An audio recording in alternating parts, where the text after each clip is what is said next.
ఆ రోజులు గుర్తున్నాయా? సాయంత్రమయ్యిందంటే చాలు ఎక్కడున్నా బయటికి పరుగెత్తుకుంటూ వచ్చేసేవాళ్లం. గ్రామం వీధులే మా చిన్న ప్రపంచం. సాయంత్రమయ్యేసరికి గ్రామం మొత్తం పిల్లల అరుపులతో మోగిపోతుంది. ఎవరింట్లో ఉన్నా బయటకు పరుగెత్తుకుంటూ వచ్చేసేవాళ్లం.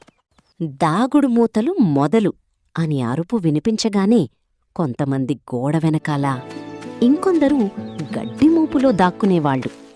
పట్టుబడితే మాత్రం అందరూ నవ్వులతో పడిపోయేవాళ్లు. కొంచెం దూరంలో అమ్మాయిలు తొక్కుడుబిళ్ళ ఆడుతూ, ఒక కాలు పెట్టి బ్యాలెన్స్ చేస్తూ, ఓడిపోయిన వాళ్లను చూసి నవ్వుకుంటూ ఉండేవాళ్లు.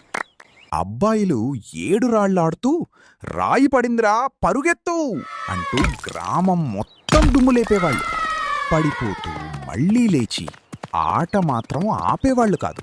కొంతమంది బొంగరమాటలో బిజీ, ఇంకొందరు గిల్లీదండ ఆడుతూ ఎవరి ఆట వాళ్లకి వరల్డ్ కప్ లాగే ఉండేది.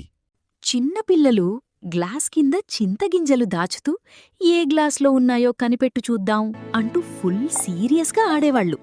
కొన్నిసార్లు ఒక్క గింజ మాత్రమే పెట్టి అందర్నీ కన్ఫ్యూజ్ చేసేవాళ్లు. ఈ బండి గుర్తుందా? మన చిన్నప్పటి ఫేవరెట్ ఐస్ క్రీం బండి. సాయంత్రం అయ్యిందంటే చాలు డబ్బులు పట్టుకుని బండి దగ్గరికి పరిగెత్తేవాళ్ళం. ఆ రౌండ్ వుడెన్ నంబర్ వీల్ తిప్పితే ఏ నంబరొస్తే ఆ నంబర్కి తగ్గట్టు కోన్స్ ఇచ్చేవాడు. లక్కీ నంబరొస్తే మాత్రం ఆ రోజు హ్యాపీనెస్ నెక్స్ట్ లెవెల్ ఉండేది.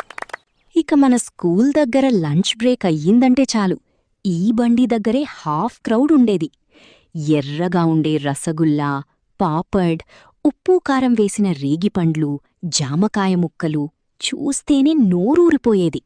ఇంటివైపు నుంచి అరిసెలు, గారెలు, జంతికల వాసన వస్తుంటే అమ్మలు రండి తినండి అని పిలిచేవాళ్లు.